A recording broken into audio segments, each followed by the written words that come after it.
안녕하세요. 학교변호사 김영미입니다. 오늘은 학교폭력에서 가장 많이 가해 학생들이 이야기하는 저는 그냥 장난했을 뿐인데 이게 왜 학교폭력이에요? 라고 변명하는 경우들이 정말 많거든요. 학교폭력의 실제 사례에서 정말 좀 헷갈리고 특히 부모들이 이게 무슨 폭력이야? 라고 하는 그런 사건들이 몇 개가 있는데 우리가 친구들 사이에 많이 하는 것 중에 하나가 살금 가가지고 누구? 이렇게 놀래게 하잖아요. 내가 얘를 놀래게 해도 얘는 분명히 장난으로 받아들일 거야 라고 생각하고 이렇게 했을 거 아니에요.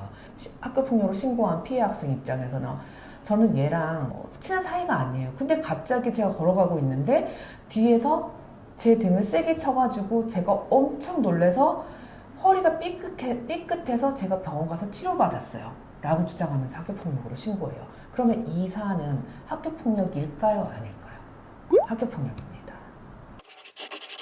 장난과 폭력의 경계는 한 가해 학생 입장에서가 아니라 피해 학생 입장에서 판단을 한다 라고 생각하시면 돼요. 근데 이런 장난을 모두 다 그러면 학교폭력으로 볼 것이냐, 피해 학생 의사만 고려해서 학교폭력으로 볼 것이냐 라는 의문이 생길 수 있잖아요.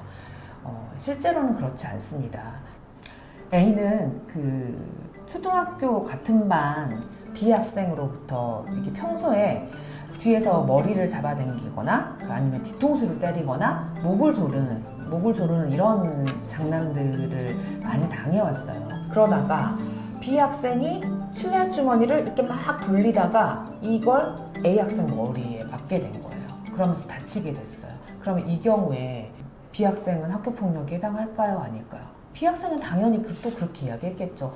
저는 평소에 A랑 그런 장난 많이 쳤어요. 장난을 치면서 그렇게 지내왔는데 이게 왜 학교폭력이에요? 라고 주장을 했는데 그건 당연히 학교폭력으로 인정이 됩니다. 다른 학생을 실내화 주머니로 때리고 목을 조르고 머리카락을 잡아당기고 이런 행동들은 우리가 형법상 폭행죄에도 해당을 하거든요. 단순히 학교폭력으로만 신고하면 조치만 받고 끝나겠지만 형사 고소하게 되면 형사 처벌도 받게 되는 거예요. 나이에 따라서 이제 처벌받는 나이가 있거든요. 민사상 손해배상도 청구를 당해서 배상도 해줘야 됩니다. 우리가 형사 처벌을 받을 수 있는 나이는 만 14세라고 해가지고 보통 중학교 2학년, 3학년부터는 형사처벌을 받을 수 있거든요. 그러면은 14세가 안 된 아이들은 아무리 못된 행위를 하더라도 처벌받지 않나요? 아닙니다. 처벌은 아니지만 소년법상 촉법선언이라고 해가지고 만 10세만 넘어서면 가정법원에 송치돼서 보호처분을 받게 돼요. 보호처분은 소년원에 가는 것을 보편적으로 생각할 수 있고 보호관찰을 내려지기도 하고요. 심한 경우에는 분류심사원 가서 한 달 정도 단체 생활을 하면서 규율에 따라서 어떻게 보면 부모와 떨어져서 생활하는 그런 처벌도 받게 됩니다. 만 10세니까 한 4학년 정도 되면 내가 어떤 행동을 했을 때 단순히 가해 학생으로만 조치를 받는 걸로 끝난 게 아니라 경찰서 가서 조사도 받아야 되고 그 다음에 처벌도 받을 수 있구나 라고 생각하셔야 됩니다. 그러면 내가 불편함을 느끼는 모든 행동이 다 학교폭력일까요? 예를 들면 내가 어떤 학생한테 누구야 나 오늘 같이 밥 먹으러 갈래? 식당 같이 가자 라고 했는데 상대 학생이 이 학생이 별로 안 좋아해요. 그래서 아무 대꾸도 안 해요. 아무 대꾸도 하고 들은 척도 안 해요. 그 다음에 지나가는데 이유 없이 나를 째려봐요. 이렇게 째려본다고 했을 때 그럼 이런 행동도 다 학교폭력에 해당할까요? 사안에 따라 다를 수 있습니다. 예를 들어서 A, B, C, D, E가 5명이 다 몰려다니면서 밥도 같이 먹고 학교 끝나고 뭐 놀러도 같이 가고 이런 학생이었는데 어느 날 갑자기 이 무리의 4명이 이 한 명을 얘들아 오늘 나랑 어디 갈래? 라고 했는데 아무도 대꾸를 안 해요. 나랑 같이 밥 먹으러 가자 라고 하는데 아무도 아는 척을 안 해요. 그리고 얘네들이 지나가면서 얘를 이렇게 막 째려보고 다녀요. 그러면은 이 4명은 얘 한 명한테 학교폭력이 아니에요. 당연히 학교폭력이죠. 이게 전형적인 따돌림입니다. 집단 따돌림이고 여학생들 사이에서 많이 발생해요. 그런데 이게 아니라 단순히 1대1이에요. A와 B가 있는데 야 나랑 오늘 어디 가자라고 했는데 얘가 아무 대꾸도 안 해요. 대꾸할 의무가 없어요. 나는 얘랑 별로 안 놀고 싶거든요. 그래서 이 경우는 사실 학교폭력이 아니죠. 기상캐스터가 극단적 선택을 한 사건이 세상에 떠들썩하잖아요. 요즘 학생들 사이에서도 그런 일이 정말 많이 발생하고 있거든요.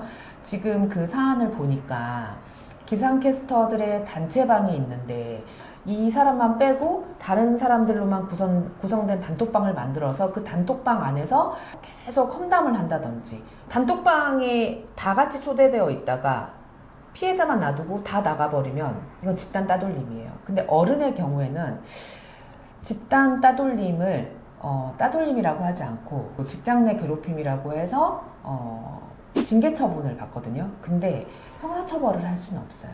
아이들도 마찬가지예요. 반 학생들 전체가 다 있는데 이 피해 학생만 놔두고 우르르 다 나가버려요. 그래서 얘만 홀로 놔두는 거예요. 그러면 이건 집단 따돌림으로서 학교폭력 가해가 됩니다. 피해자는 단톡방이 없고 다른 사람들로만, 다른 학생들로만 구성된 단톡방을 만들어요. 그래서 이 피해자에 대해서 온갖 이야기를 다 합니다. 예를 들어 얘 걔 지나가면 이상한 냄새나 라고 막 이렇게 자기네들끼리 하는 거. 야 걔 오늘 옷 너무 구려. 쟤는 되게 너무 잘난 척하지 않냐, 뭐 이런 식으로 계속 험담을 서로 주고받습니다.